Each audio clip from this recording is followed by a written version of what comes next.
अस्सलाम वालेकुम and welcome to the show Sports One. मैं हूं आपका host Faisal Ilyas. Pakistan South Africa से अपना पहला टेस्ट मैच 6 विकेटों से हारा है और एक तसलसल है पाकिस्तान की हार में।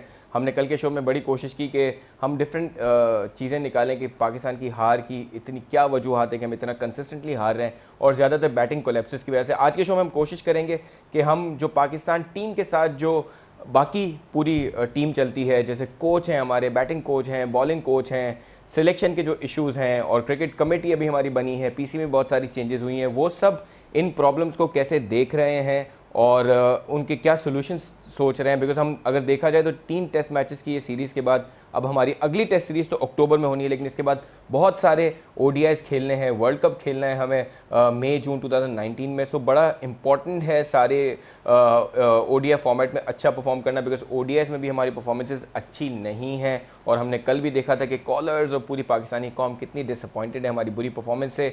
ये वो वाहिद खेल है जिसको हम सब मोहब्बत करते हैं, फॉलो करते हैं, 18-20 करोड़ आवाम हमारी। और हमने कल की कॉल्स में देखा बहुत सारी यूएई से कॉल्स आई जहाँ लोग बड़े डिसअपॉइंटेड थे, बिकॉज एक तरफ इंडिया अच्छा परफॉर्म करता है तो उनको ये सुनना पड़ता है कि पाकिस्तान अच्छा परफॉर्म नहीं कर रहा। आज के शो में हम सिलेक्शन के हवाले से और इन सारी चीज़ों के हवाले से इसलिए भी अच्छी बात कर सकते हैं बिकॉज हमारे पास टेलीफोन लाइन पे है पाकिस्तान के साबिक चीफ सिलेक्टर सलाउद्दीन सल्लू साहब, जिनको हम सबसे पहले शो पे वेलकम करेंगे। सलाउद्दीन साहब, आपको वेलकम करते हैं शो पे। और हमारे साथ स्टूडियोज़ में है सबसे पहले ताहिर खान साहब, जो बहुत अच्छे ऑफ स्पिनर हैं और बड़े यंग एनालिस्ट बन चुके हैं क्रिकेट के। ताहिर भाई, आपका भी बहुत बहुत शुक्रिया शो पे। एक और यंगस्टर हमारे साथ हैं, वेरी सीनियर एनालिस्ट वासे हबीब साहब। वासे भाई, आपका भी बहुत बहुत शुक्रिया शो पे होने के लिए। सबसे पहले हम सलाउद्दीन साहब आपका पॉइंट ऑफ व्यू लेंगे कि सिलेक्शन के हवाले से। सलाउद्दीन साहब, आपको लगता है कि हमने देखा एशिया कप में प्रॉब्लम्स, श्रीलंका से टेस्ट सीरीज़ में प्रॉब्लम, अभी हम देख रहे हैं कि इतने सारे लड़के जो सिलेक्ट हुए हैं वो हारिस सुहेल अचानक से इंजर्ड हो जाते हैं। हमारी एक हिस्ट्री रही है कि हम पाकिस्तान से बाहर जब खेलने जाते हैं डिफ़िकल्ट कंडीशंस में हमारे बैट्समैन इंजर्ड हो जाते हैं। शादाब जो है वो इंजर्ड हैं, अब्बास जो है वो पहला मैच ना खेल सके। कैसे देखते हैं ये सारे प्रॉब्लम्स को? देखिए, इसमें 2 बड़ी अहम चीज़ें। पहले तो इन दोनों को बहुत बहुत सलाम, क्योंकि ये ताहिर मेरे दौर में भी क्रिकेट खेलते थे, बहुत अच्छे ऑफ स्पिनर थे और फील्डर बड़े क्लास थे। आमतौर से आपने देखा होगा कि जो कमज़ोर तरीन शोबा है पाकिस्तान में वो फील्डिंग का है, ये बेहतरीन फील्डर थे। वासिफ को भी मेरा बहुत सलाम। और जहाँ तक आपके ये क्वेश्चन का ताल्लुक है, देखिए सिलेक्शन पे सबसे पहले चीज़ जो देखी जाती है वो परफॉर्मेंस से पहले फिटनेस देखी जाती है। मेरे ये समझ में नहीं आया कि 2 अनफिट प्लेयर कैसे चले गए, एक शादाब खान और एक रजा, वो मोहम्मद अब्बास। जी, अब देखें, ये आप मुत्तफिक होंगे मुझसे कि पहले कितना बड़ा प्लेयर हो जाए, वो सर गैरी सोबर्स हो, रुवन कनाई हो, विव रिचर्ड हो, वो पहले अपनी फिटनेस देखते हैं कि उससे ना सिर्फ उस प्लेयर को नुकसान होता है बल्कि उस पर बड़ी आंच आती है टीम पे। अगर 2 बेहतरीन आपके प्लेयर्स इंजर्ड हैं और वो चले जाएं, और फिर जब पता था कि ये इंजर्ड हैं तो नहीं भेजते, उनकी जगह उन खिलाड़ियों को भेजते। मेरा अपना जाती ख्याल है सिलेक्शन की, क्योंकि बात कर रहे हैं, जैसे आबिद अली है, उसने कितने रन किए हैं, उसको आपने कायद-ए-आज़म ट्रॉफी में फाइनल बुलाया, उसमें भी उसने 100 कर दिए। और इसी तरह बहुत सारे हैं, फवाद आलम से पता नहीं इनको क्या चिढ़ है। अब ये देखें, ये चीज़ें हैं, या तो वो डोमेस्टिक क्रिकेट बंद कर दें या जो उसमें परफॉर्मेंस कर रहा है, जो हमारा पैमाना है कायद-ए-आज़म ट्रॉफी, उसमें जो लड़के परफॉर्मेंस कर रहे हैं, जो ओडीआई में परफॉर्मेंस कर रहे हैं, फिर उनको सिलेक्ट करें। तो ये तो बड़ी जाती हो जाती है एक बात। दूसरी बात, ये जो आपने की है कि वहाँ जाके एक प्लेयर और भी इंजर्ड हो गया है, तो ये तो बड़ा सेटबैक हो गया इनके लिए। और फिर जैसे फील्डिंग और जैसे बैटिंग कोलैप्स हो रही है, तो इसमें सबसे ज़्यादा मैं मुर्द इल्ज़ाम ठहराऊंगा वो मिकी ऑर्थर को। देखिए, हमारे दौर में जेफ लॉसन थे, वो जो टीम लेके आते थे, कोई ज़रूरी नहीं है कि आपकी जो सिलेक्शन कमेटी है वो उससे मुत्तफिक हो। ये बात इनको भी पता है, ताहिर खान को भी। वो हम टीम चेंज कर देते थे, कप्तान और वो लागते थे, वो अगर हमारे मेयार पे पूरी नहीं उतरती थी तो ये कुछ गोरे जो होते हैं, माजरत के साथ मैं तासुब की बात नहीं कर रहा हूँ, ये एहसास बर्तरी का शिकार होते हैं। ये समझते हैं कि ये जो बात कर रहे हैं वही सही है, हम लोग जो बात कर रहे हैं वो नहीं ठीक है। तो मैं 3-3 हल्फिया कह रहा हूँ मैं आपको, मैं इनके प्लेयर चेंज कर देता था। एक तो दौर ऐसा भी गुजरा Faisal, will you believe it, मैं हल्फिया बता रहा हूँ आपको कि ना यूनुस खान को 10 साल पहले, ना यूनुस खान को, ना शाहिद अफरीदी को, ना ही उमर गुल को खिलाना नहीं चाहते। वजूहात बताते थे कि ये जो यूनुस खान है ये ट्रबल मेकर है, क्योंकि is one of the finest gentleman I have ever met. फिर शाहिद अफरीदी के ऊपर शपथ देते थे, एक मंसूर अमजद लड़का था। तो ये तो हम नहीं मान सकते ना। फिर कहते थे उमर गुल अनफिट है, आज तक क्रिकेट खेल रहा है। तो ये चीजें देखना चाहिए सिलेक्शन कमेटी को, कि उसको देखिए सिलेक्शन कमेटी एक इंसाफ की कुर्सी है और उसमें आपको परखना पड़ता है कि कौन अच्छा है कौन बुरा है। ये ना देखे कौन किस इलाके का है या कौन आपका रिश्तेदार है, कौन आपकी सिफारिश है, क्योंकि सिफारिश का नासिर तो बड़ी बुरी तरह सराहियत कर गया है। अगर आप सिफारिश मानेंगे तो लोगों को खुश कर देंगे, टीम का बेड़ा गर्क हो जाएगा। बिल्कुल सही। सलाउद्दीन साहब हमारे साथ फोन पे लाइन पे रहिएगा। आपको मैं डिस्टर्ब कर रहा हूँ। इसमें सबसे ज्यादा बुरे इल्जाम ठहराऊंगा मैं मिकी आर्थर को। उसके बाद बैटिंग कोच, इतने दिन से बैटिंग फेल हो रही है, पाकिस्तान की तारीख उठा के देखते हैं, हमेशा आपको बॉलर मैच में वापस लाए हैं और बैटिंग टीम लड़खड़ाई है, हमेशा लड़खड़ाई है। 129 तक नहीं कर पाई थी, जबकि वर्ल्ड क्लास प्लेयर होते थे, आसिफ इकबाल, मुश्ताक मोहम्मद इंतखा वालों साहब कप्तान थे। उसी के साथ बॉलिंग का भी वो मैयार नहीं है। यही हमारे जो बॉलिंग कोच है, इनके दौर में इंग्लैंड में वर्ल्ड रिकॉर्ड हो गया था, 441 कर गया था ओडीआई में। बिल्कुल तो ये सब चीजें एक मरतबा, जो आपने अभी बड़ी प्यारी बात की अंग्रेजी में, तो कंसिस्टेंट ठीक है, आपने बिल्कुल सही बात की। वही तसलसल जो है ना बॉलिंग में देखा जा रहा है, ना बैटिंग में। आज फील्डिंग में भी उन्होंने ऐसे इजी कैच छोड़ा।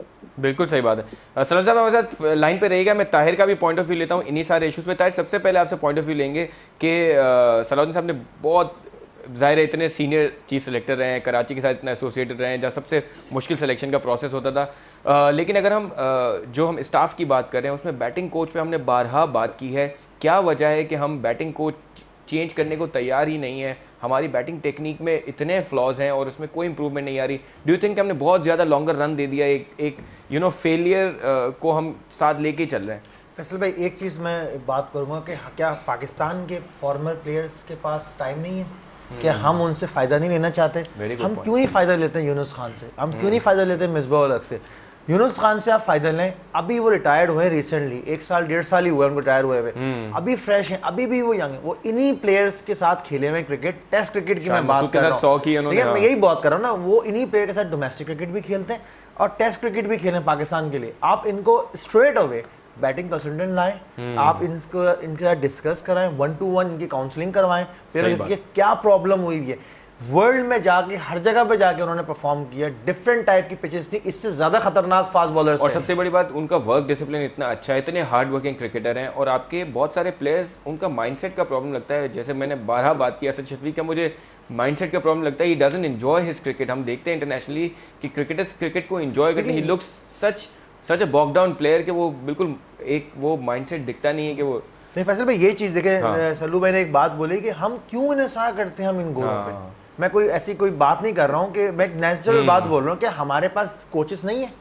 हमारे पास पहले हमारी क्रिकेट नहीं होती थी, हमारे पास वही कोचेस रन करते थे। इतने बड़े बड़े नाम, इतने बड़े बड़े प्लेयर्स बने, उन्हीं कोचेस के अंडर होके खेले ना। उनको एक रोल दिया जाता था कि आपने ये रोल करना है। बिल्कुल सही बात है। आप क्यों हम फॉरनर्स को लाते हैं, इतना पैसा भी देते हैं और फिर रिजल्ट आपके सामने वही 0-0, और फिर वही रिजल्ट जो हम न्यूज में हर जगह पढ़ रहे हैं कि जी वो ड्रेसिंग रूम में तोड़ फोड़ कर रहे हैं, सब कुछ कर रहे हैं। व्हाटएवर, अल्लाह ना करे कि ऐसी चीज हुई हो, लेकिन अगर ऐसी हुई है, इट्स अ वेरी रॉन्ग, बहुत बैड स्टेप आप दे रहे हैं। आप यहाँ पर फिर आप उनको दावत दे रहे हैं ऑस्ट्रेलिया को कि आके आप सीरीज खेलें यहाँ, और इस वक्त और इस तरह आप ये काम कर रहे हैं। देखिए आप क्या मैसेज देना चाह रहे हैं आप? ताहिर, वासे से पॉइंट ऑफ व्यू लेते हैं। वासे, हमने देखा है कि हमारे कप्तान भी अग्रेसिव गुस्सा करते हैं, प्लेयर्स ज़रा सी गलती करते हैं तो वो उसी वक्त दिखा देते हैं कि गलती हो गई। अब हमारे मिकी आर्थर साहब ना सिर्फ ये कि टीम पे गुस्सा निकालते हैं, बल्कि वो अब जाके एक अगर गलत डिसीजन भी हो गया कैच का, अगर थर्ड एम्पायर के रूम में जाके वो उनसे झगड़ा करते हैं। ये कितना नेगेटिव है, not just for Pakistan, not just for him as a coach, लेकिन फॉर पाकिस्तान के। यार हम वो तो पाकिस्तान को रिप्रेजेंट कर रहे हैं, और अगर कभी भी ये किस्सा दोबारा देखा जाएगा तो यही कहा जाएगा कि पाकिस्तान के कोच ने ये किया था। कितना गलत है, और डू यू थिंक कि पीसीबी को कुछ एक्शन लेना चाहिए इस पर? देखें, मिकी आर्थर के इश्यूज़ तो हमेशा से रहे, और जिस इंसिडेंट का आपने जिक्र किया है, 3 डीमेरिट पॉइंट भी अब उन्होंने रिसीव कर लिया। बिल्कुल सही बात है। He is on a receiving end right now. और पाकिस्तान क्रिकेट बोर्ड को देखें, इत्तलात मुसद्दिका हैं बॉस कि उन्होंने तीनों सीनियर बैटर्स के साथ जो है ना, नारवा सलूक का वर्ड मैं यूज़ करूँगा, सही है, उसमें नारवा सलूक है। और बिल्कुल उसमें आपका कप्तान भी शामिल है, मोस्ट सीनियर दोनों बल्लेबाज भी शामिल हैं। ठीक है, आप परफॉर्मेंस के लिए अपने सीनियर बैटर्स की तरफ ही देख रहे हैं, उनसे अगर मिस्टेक हुई है तो बात यह है कि आप अपना जो वो एरिया है ना, analysis area, technical area, incident हुआ है, ये एहसास बर्तरी वेबसाइट है उस पे आ चुका है। एग्जैक्टली, एहसास बर्तरी का शिकार इंसान है। साउथ अफ्रीका में शायद वो हारना इसलिए पसंद नहीं कर रहा, बहुत ज़्यादा एंजॉय नहीं किया उसने सिचुएशन को। टीम तो बहुत जगह फ्लॉप हुई है, इन्होंने एक जगह पर 2 स्पिनर नहीं खिलाया। आप श्रीलंका जैसी कमजोर आउटफिट के आगे ढेर हो गए, 3 पेसर्स खिला के इस इंसान की जिद का शिकार हुए हैं। लेकिन वहां वो इसलिए एंजॉय नहीं कर रहा क्योंकि वो उस टीम का कोच रहा है माजी में। तो ये थोड़े से ना मेंटल ब्लॉक्स होते हैं इस तरह के, जो लोग एहसास बर्तरी का शिकार होते हैं उनके पास ये प्रॉब्लम भी होता है, उनकी एक साइकी डिफरेंट होती है। देखें, फर्स्ट ऑफ ऑल हमारे यहाँ टीम हार रही है, सबसे पहला सवाल क्या हो रहा है, आप देखें एक माहौल क्रिएट किया जा रहा है, सरफराज को कप्तानी से हटा दो। मैं कहता हूँ सरफराज अहमद को एक बोल्ड डिसीजन लेना चाहिए, वो नेक्स्ट मैच में स्टेप डाउन करे और बोले ठीक है आप टीम चला लें, इससे बुरा रिजल्ट आएगा। पहली बात करें बॉस, 2.5 साल हो गए आपको, 4th इनिंग्स या 3rd इनिंग्स में सेकंड टाइम अराउंड आपकी टीम फेलियर, टोटल फेलियर। आपके क्वालिटी बैटर परफॉर्म ही नहीं कर रहे जो आपके पास नजर में क्वालिटी बैटर है। ओडीआई क्रिकेट के परफॉर्मर्स को आप तवातुर के साथ जो है वो टेस्ट क्रिकेट खिला देते हैं। 4 डे का परफॉर्मर भाई जिस फॉर्मेट में जो रन कर रहा है, खुर्रम या रन बना बना कर थक गया। आबिद अली की मिसाल हमारे सामने, वो सिलेक्ट होते होते लास्ट मोमेंट पे टीम से बाहर हो गया। सलाउद्दीन अहमद साहब हमारे साथ मौजूद हैं, उन्होंने अपने दौर में बड़ी नपी तुली सिलेक्शंस की, आगे प्रूव हुई। देखिए हारिस भाई, ताहिर भाई के भी शायद सीनियर ही थे, ऑफ स्पिनर चलते थे। एक बड़ा बोल्ड डिसीजन था सलाउद्दीन अहमद साहब का सकलैन मुश्ताक को पिक करने का, और ये हर जगह कहते थे। इन्होंने मुझसे भी कहा एक प्लेटफॉर्म पर, एक दूसरे स्पोर्ट्स चैनल पर, कि वहाँ से सकलैन से बेहतर कोई ऑफ स्पिनर है नहीं, और मैं जो है ना एक अच्छा डिसीजन लूंगा क्योंकि मेरी जिम्मेदारी है। तो उन्होंने प्रेफर किया हारिस अयाज पर। हालांकि हारिस अयाज बहुत करीबी लोगों में जो सल्लू भाई के सामने ही क्रिकेट खेले पूरी अपनी, तो उन्होंने प्रेफर किया सकलैन को। तो ये होती है आई, आप मुल्क के सिलेक्टर हैं बॉस। हम वही बात करते हैं कि इंजमामुल हक के पास शायद वो इतने कमिटेड नहीं हो सकते कि वो अवे टूर्स पे जाए। इंजमाम की असल जगह बैटिंग कोच है। अगर आपको उन्हें कहीं डिप्यूट करना है तो इंजमाम ज्यादा अच्छा सिखाएंगे लड़कों को, वो ग्रूमिंग करेंगे, वो उनसे उनके स्टाइल में बात करेंगे। ग्रांड फ्लावर एक अच्छा प्लेयर था पर एवरेज प्लेयर था। मैंने एक दफा और भी बताया था कि अगर आपको सिलेक्ट करना था बॉस, अगर कोई इन्हीं के घर से कोच लाना था तो व्हाई नॉट एंडी फ्लावर, और वरना तो मिसाल आपके सामने यार, क्या जहीर भाई मौजूद नहीं है, जावेद भाई अल्लाह न करे क्या मना कर रहे हैं कौम की खिदमत करने से, तो वो टीवी पे आके बताते हैं, क्या यूनिस भाई इनकार करेंगे?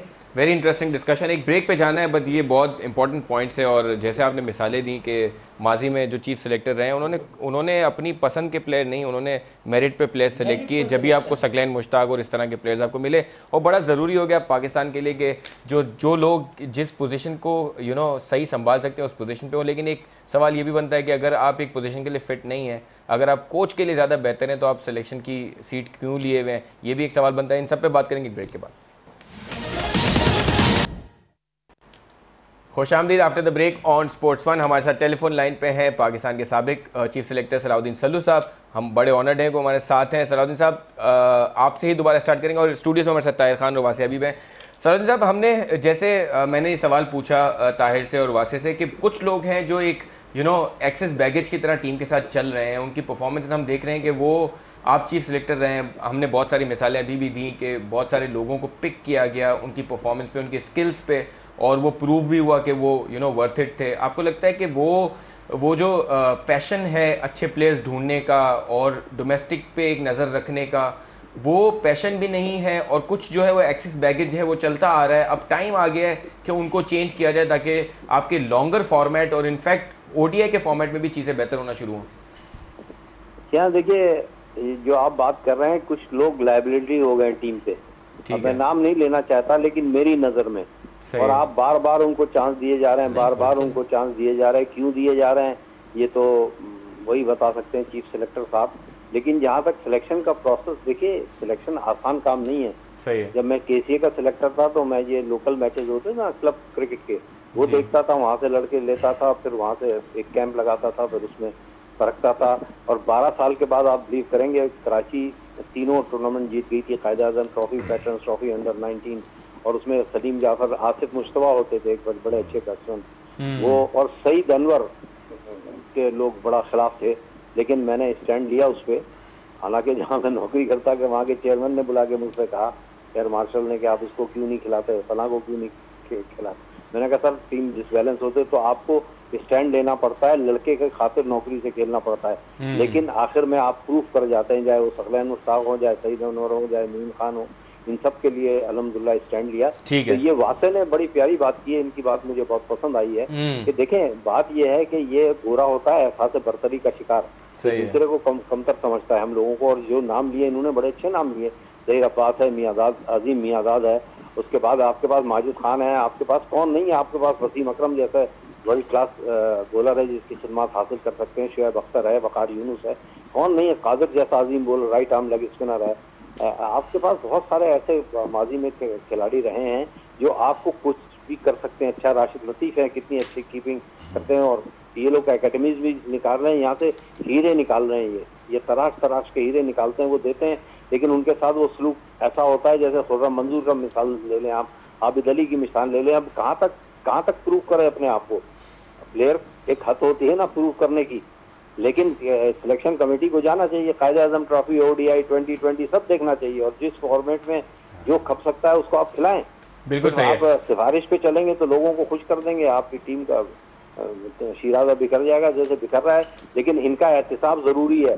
फैसल आप शायद मुझसे मुत्तफिक हों, मिकी ऑर्थर बैटिंग कोच और बॉलिंग कोच का एहतिसाब बहुत ज़रूरी है। बिल्कुल सही। सो मैसेज फ्रॉम सलाउद्दीन साहब इसके एहतिसाब ज़रूरी है इन 3 लोगों का जिनकी परफॉर्मेंसेस वाकई काफ़ी डिसमल रही है। लेकिन ताहिर आप सलाउद्दीन साहब ने बड़ा राइटली पॉइंट आउट किया कि जो प्लेयर्स हैं उनकी परफॉर्मेंसेस इतनी अच्छी हैं कुछ की कि उनका ना सेलेक्ट होना भी बड़ा क्वेश्चन होता है। आप डोमेस्टिक क्रिकेट अभी भी खेल रहे हैं माशाल्लाह से, और इन प्लेयर्स को आप बड़ा देखते रहें, क्या उनकी क्या फीलिंग्स होती हैं जब आप तीनों फॉर्मेट में, खुर्रम मंजूर हैं, हमने 12 बात की कि तीनों फॉर्मेट्स में वो टॉप रन गेटर है, वो ऑब्वियसली वो एक ऐसी फॉर्म से गुजर रहे होंगे जहां वो परफॉर्म कर पा रहे होंगे, फिर भी वो टीम का हिस्सा नहीं बनते। What kind of feelings these players have कि हम जिंदगी भर सेलेक्ट हो ही नहीं सकते चाहे हम कुछ भी कर लें। देखें ये बैड लक है पाकिस्तान क्रिकेट टीम की कि एक बंदा इतना फॉर्म में, तीनों फॉर्मेट में वो फॉर्म में और लीडिंग रन्स करके आया हुआ है, टॉप ऑफ द बैटर है सबसे ज़्यादा, और आप वो सेलेक्ट नहीं कर पा रहे। उसकी क्या वजह है हमें भी पता है उसकी वजह, क्योंकि एक ओपनर की वजह से आप दूसरा ओपनर सेलेक्ट नहीं कर पा रहे, आप कंटिन्यूस उसको चांस दे जा रहे हैं। नुकसान किसका हो रहा है? उस लड़के का तो हो रहा है, पाकिस्तान का नुकसान हो रहा है। जब वो लड़का पाकिस्तान के लिए परफॉर्मेंस करेगा तो ऑटोमेटिकली उसकी तो कॉन्फिडेंस आएगा, तो उसको देख के और भी प्लेयरों को कॉन्फिडेंस आएगा। एक तो यहाँ पर हम सबसे अच्छी चीज़ लैग कर रहे हैं।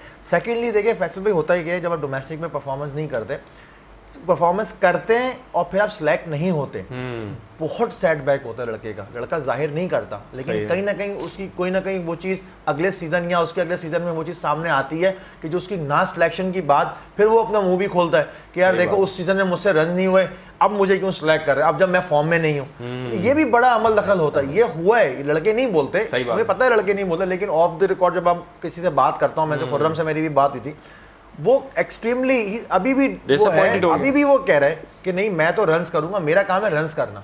सिलेक्टर्स का काम है सिलेक्ट करना या ना करना। इसी से सेम फवाद आलम का भी यही सेम चीज़ है। आबिद अली से मेरी मैसेज पे बात हुई, उसने भी सेम ये चीज़ बोली कि भाई मैं तो रन्स करूंगा, बाकी सेलेक्टर्स का काम है सिलेक्ट करना या ना करना। ठीक है वासिफ, आपका क्या पॉइंट ऑफ व्यू है? अब आपको लगता है कि हम चेंजेस कर रहे हैं, क्रिकेट कमेटी बनी हुई है, जो प्रॉब्लम्स हैं वो बहुत सारे प्लेटफॉर्म से हाईलाइट हुए जा रहे हैं, जितने सीनियर्स हैं वो कह रहे हैं कि बहुत एक क्या कहेंगे रीवैम्प होने की ज़रूरत है चीज़ों को। आप बैटिंग कोच भी चेंज करें, आप हेड कोच भी चेंज करें, और हेड कोच का जो एटीट्यूड है वो हमारे सबके सामने है प्लेयर्स के साथ, और अब जो नए किस्से हुए हैं।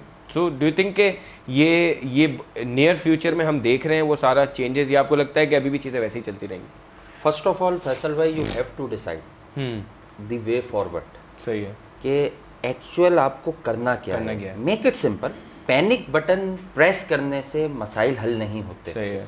क्रिकेट कमेटी आपने बनाई, और जो हमें इत्तलात मौसूल हुई कि ये कमेटी सजेशंस देगी, और बड़ी तगड़ी कमेटी है ये। एक आपका साबिक कप्तान है, सही है, जो सबसे कमज़ोर आदमी इसमें नज़र आते हैं ना ऑन पेपर, सही है, वो भी माशाल्लाह से मतलब आपके जो है कि कमाल के पाए के बल्लेबाज हैं। उसके बाद एक आपका साबिक कप्तान है जिसने सरफराज से पहले ही क़यादत छोड़ी है पाकिस्तान की, यानी कि लास्ट आपका जो टेन्योर था एज अ कैप्टन वो छोड़ के गया है, तो उसे पता है टीम में क्या मसाइल दरपेश हैं और हमारे सिस्टम में क्या हो रहा है। करंटली वो डोमेस्टिक क्रिकेट में बहुत इन है।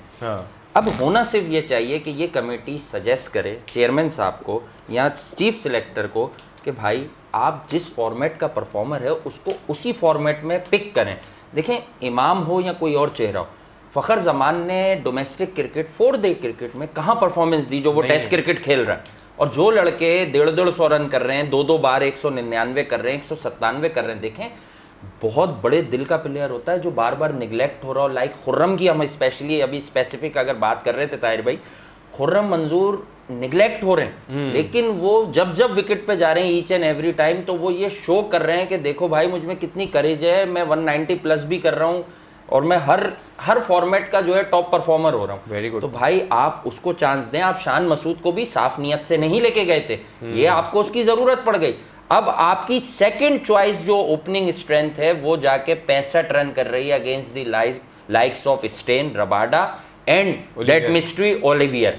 तो अब आप मुझे एक बात बता दें, तो क्वेश्चन मार्क तो बॉस आपने खुद रेस कर दिया ना कि ये आपकी प्लेइंग 11 का पार्ट नहीं है। हाँ, जिसने रन किया सबसे तो why not Abid Ali, why not Khurram? आप इन लड़कों पर रिलाय करें। अगर आपको इतना बुरा परफॉर्म करके हारना है तो आप इन लड़कों को लाएं जो डोमेस्टिक के परफॉर्मर हैं। कम से कम अगर हम या कोई और तनकीद करेगा, यार आपने टेस्ट क्रिकेट से अजहर को ड्रॉप कर दिया, आपने असद को ड्रॉप कर दिया, तो आप कहेंगे कायदे आजम ट्रॉफी के टॉप परफॉर्मर है। और आप असद और अजहर का 10 टेस्ट मैचेस का लास्ट रिकॉर्ड सामने रख लेंगे कि यार क्लास प्लेयर का ये काम होता है कि वो 10 टेस्ट मैचेस से हमें ये रिजल्ट दे रहा है। सही है।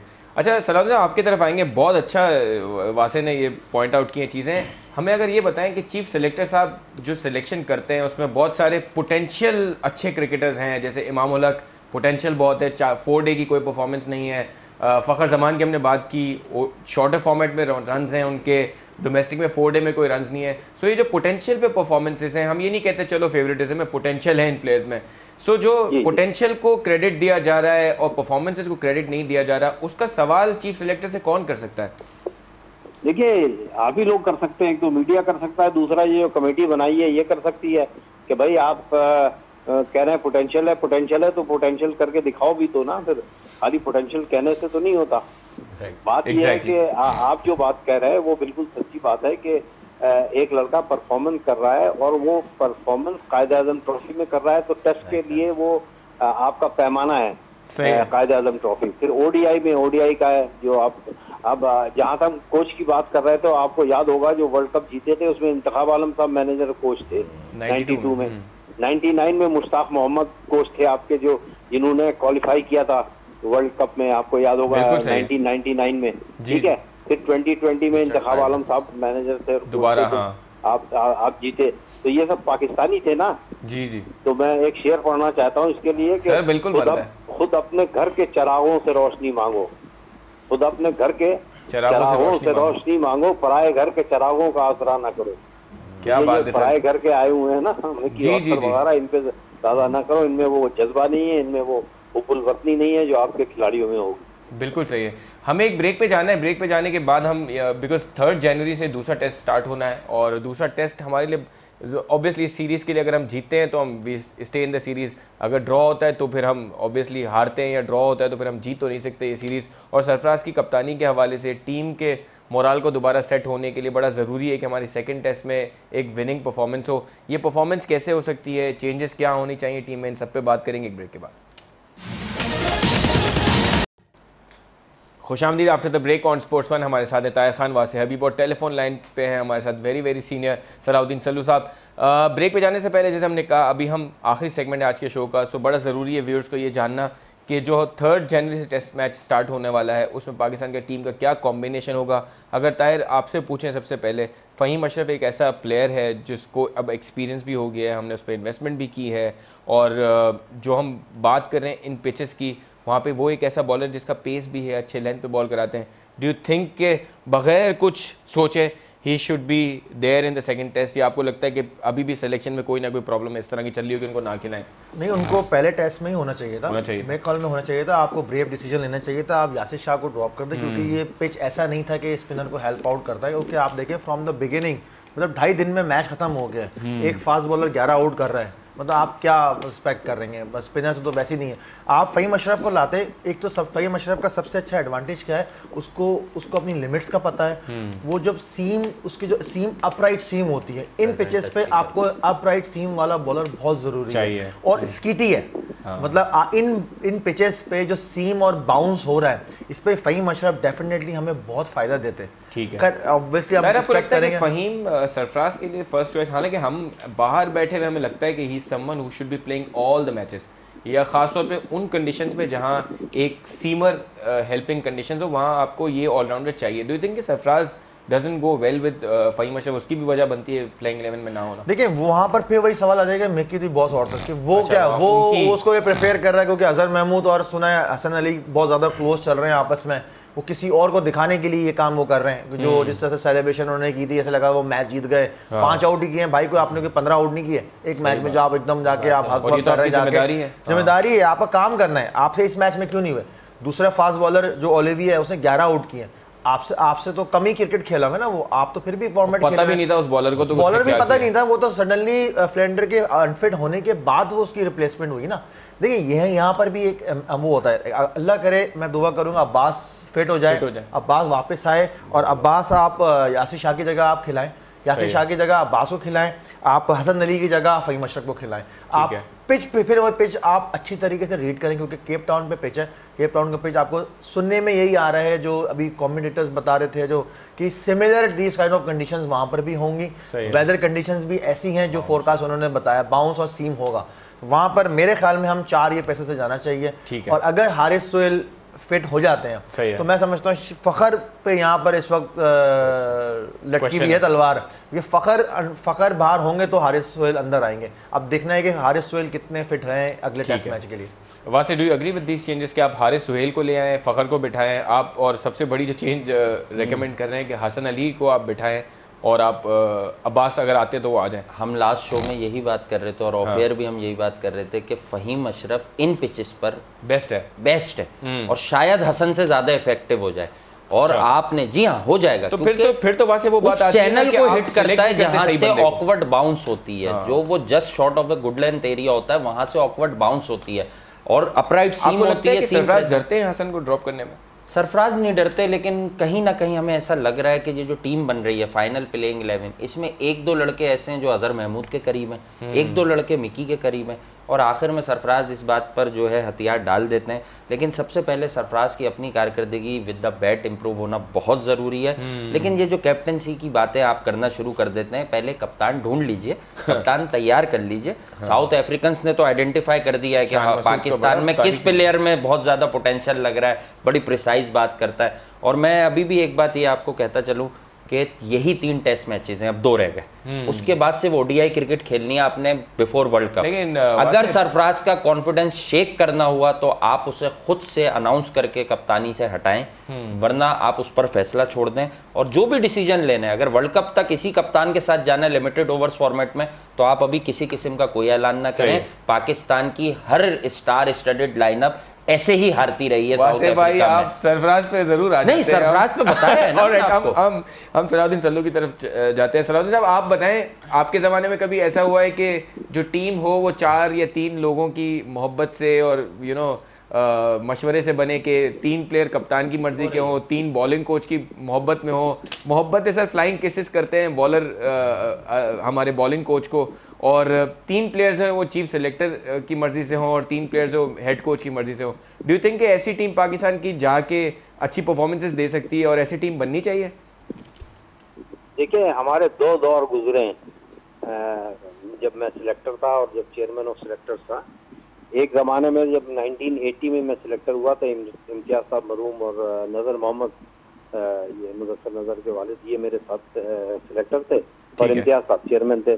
उस वक्त उंगलियों पे टीम गिन लेते थे हम, चाहे वो बकारी यूनुस हो, वसीम अकरम हो, इमरान खान हो, अब्दुल कादिर हो, इकबाल कासिम हो, ऊपर से जब ये देर से आए थोड़ा सा ये सईद अनवर, आमिर सोहेल, सलीम मलिक बहुत बड़ा प्लेयर था, फिर मियादाद जैसा अजीम प्लेयर था, तो वो हाथों पे गिन ली जाती थी। 2 कीपर थे, या राशिद लतीफ़ खेलते थे या मोइन खान खेलते थे, ठीक है। तो वो दौर दूसरा था। सरफराज के साथ जरा ये भी गौर करें आप लोग कि इसके पास कोई वर्ल्ड क्लास क्रिकेटर नहीं है, ना खुद सरफराज वर्ल्ड क्लास प्लेयर है। वर्ल्ड क्लास विकेटकीपर बैट्समैन होते थे संगाकारा, एडम गिलक्रिस्ट, महेंद्र सिंह धोनी। ये मुकाम हासिल करने के लिए बड़ा पित्ता मारना पड़ता है और वो मुकाम हासिल करने के लिए बड़ी तगोदो करनी पड़ती है। तो सरफराज के साथ एक बात ये है, आज हमारे बड़े बड़े प्लेयर उसको तनकीद का निशाना बना रहे हैं।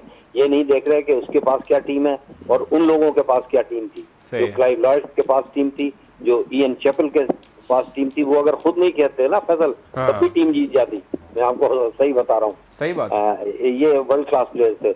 अब जहाँ तक सरफराज की कप्तानी का ताल्लुक है तो उस पर उंगलियां आप उठा रहे हैं, लेकिन ये देखें कि वो उसका काम है कीपिंग करना। मैं तो उठाया ही नहीं बेहतरीन कर रहा है। 2 शोज कर लिए टेस्ट मैच के बाद, मैंने सरफराज की कप्तानी पे उठाया ही नहीं। मैंने बोला इस पे बहुत बात मैं कह रहा हूँ मैं तो सर ये कह रहा हूँ कि ये जो टीम बनती है कॉम्बिनेशन, वो 4 लोगों के मशवरे से अगर बनती है तो वो डू यू थिंक कि वो टीम सक्सेसफुल हो पाएगी हमारी? नहीं, देखिए टीम खिलाना होती है कप्तान की, तो उसकी बात, उसको वेटेज देना चाहिए उसकी बात को, लेकिन ये भी मद्देनजर रखना चाहिए कि कहीं वो दोस्ती में, इकराबा परवरी में या सिफारिश में तो ये बात नहीं कर रहा। सही बात है, ये जरूरी है देखना। ये मैं देखता था। सही है। चले सर आपने एक बड़ा अच्छा पॉइंट दिया कि सरफराज की एक तो टीम वर्ल्ड क्लास नहीं है और सरफराज खुद भी world class wicket keeper batsman नहीं है, this which is a very strong point from you. हम उस पर एक सवाल में बनता है एक कि ताहिर आप सरफराज के साथ खेले हैं, उनकी कप्तानी में भी खेले हैं, थोड़ा सा डिसअपॉइंटमेंट होती है कि Sarfaraz has lost the plot. उन्होंने बैटिंग में अपना सही नंबर अभी तक नहीं किया, ओडीआई में ऊपर नीचे करते रहते हैं, परफॉर्मेंसेस नहीं है। टेस्ट क्रिकेट में भी वही बंदा है जो 2014 में ऑस्ट्रेलिया के अगेंस्ट सेंचुरियाँ मारता है और रन्स करता है, उसको आप किसी कंडीशन में भेज दो रन्स करता है।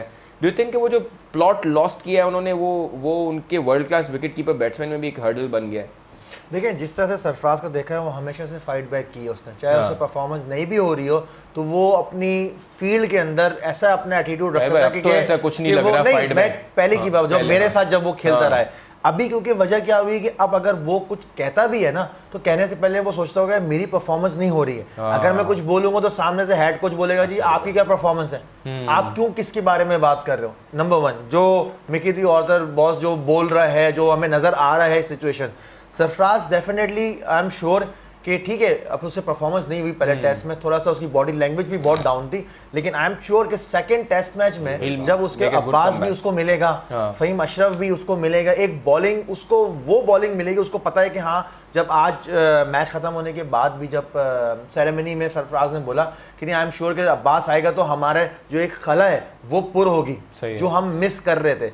एक डेफिनेटली कॉन्फिडेंस को थोड़ा सा नजर आया है, बात करने से इंसान को कॉन्फिडेंस आता है, उसमें एक नजर आया। आई एम श्योर कि सरफराज थोड़े से भी अगर रन करेगा ना उस जोन से निकल जाएगा तो ऑटोमेटिकली आप देखिएगा चीजें बेहतर होंगी, डिफरेंट नजर। वैसे आपको are you very good point, वैसे टाइम में बोलूं आर यू पॉजिटिव कि Pakistan will make a comeback और अच्छी परफॉर्मेंस होगी सेकंड टेस्ट मैच में? बिल्कुल कर सकता है। सही है। और अगर अब्बास और हारिस सोहेल फिट होते तो स्टिल इस टेस्ट मैच की कहानी मुख्तलिफ हो सकती थी इंशाल्लाह। देखें यहाँ पे मोर और लेस यहाँ पे मैचेस ऐसे ही होने हैं 250 और 2.5 दिन में बस, और 3 दिन 3.5 दिन 4 दिन आपने बता दिया, तीनों मैच का रिजल्ट बता दिया आपने। मैं आपको यही बात बता रहा हूँ, लेकिन हाँ अगर अब्बास आया और ऊपर से 3-4 विकेटें ले ली उसने तो पाकिस्तान हैज अ चांस। तो आप फिर उसके बाद देखिएगा बिल्कुल डिफरेंट सिनेरियो होगा। बस मिकी आर्थर की इजारादारी जरा ड्रेसिंग रूम में कम हो जाए, लड़के अनसेटल लगे, वरना आखिरी दिन भी उस इंसिडेंट के बाद टीम अच्छा लड़ती है। भाई गुड पॉइंट। अच्छा सलाउद्दीन साहब आपका लास्ट वर्ड लेंगे, do you think Pakistan has enough fire power के वो कमबैक करेंगे? नहीं, देखिए बात ये है कि मैं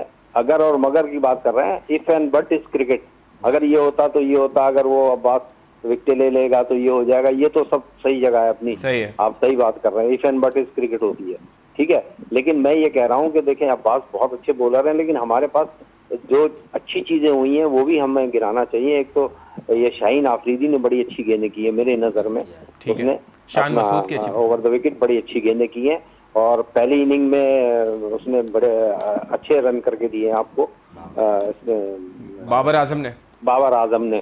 और दूसरी इनिंग में जिसको आप मेकशिफ्ट ओपनर मतलब था तो ओपनर 3 ओपनर ले गए थे ना आप, जी तो आखिर में गया ये शान मसूद जी थे, ये क्या सर लोग तो कह रहे हैं और भी ओपनर है आपके पास, फखर जमान और एक ये है लड़का फखर जमान और इसके साथ ये दूसरा इमामुल हक।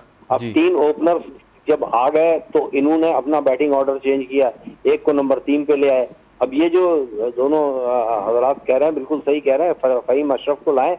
देखिए ओपनिंग बैटिंग जैसे हम मंजूर और दूसरों को कह रहे हैं, ये एक स्पेशलाइज्ड जॉब है।